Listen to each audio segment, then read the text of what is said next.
அப்போ மக்கள் இலவசங்களை ஏற்கல, அதுக்கான ஈர்ப்பு குறைஞ்சிருச்சு அப்படின்னு திமுக நினைக்குதா?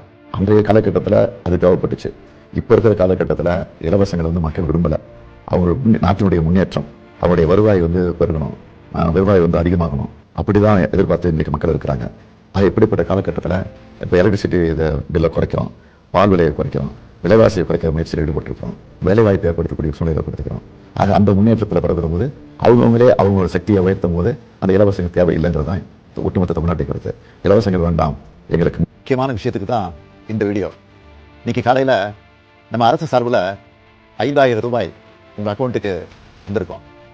இந்த உரிமை தொகையை மேம்படுத்தணும்னு நாம் செயல்பட்டு வந்தால் அதுக்கு எதிராக டெல்லியில் இருக்கக்கூடிய ஒரு கூட்டமும், தமிழ்நாட்டில் அவங்க கடுமையாக இருக்கக்கூடிய இன்னொரு கூட்டமும் எதிர்வரும் சட்டமன்ற தேர்தலை காரணம் காட்டி அடுத்த 3 மாதத்துக்கு இந்த மகளிர் உரிமை தொகையை நிறுத்த சூழ்ச்சி செய்வதா தகவல் வருது.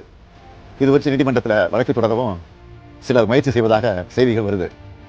இந்த பிப்ரவரி மாதம் மட்டும் இல்லாமல் அடுத்த 2 மாதம், அதாவது மார்ச் ஏப்ரலுக்கான உரிமை தொகை தவணைகளை சேர்த்து 3000 ரூபாயும், கூடுதலாக கோடைக்கால செலவுகளை கருத்தில் கொண்டு மேலும் 2000 ரூபாய் சிறப்பு தொகையும் சேர்த்து இந்த பிப்ரவரி மாதம் 5000 ரூபாயை சிறப்பு மகளிர் உரிமை தொகையாக 1,31,00,000 பெண்களுக்கு வழங்க உத்தரவிட்டிருக்கிறேன். அடுத்த திராவிட மாடல் 2.0 ஆட்சி காலத்தில் உங்களுடைய உரிமை தொகை 2000 ரூபாயாக உயர்த்தி வழங்க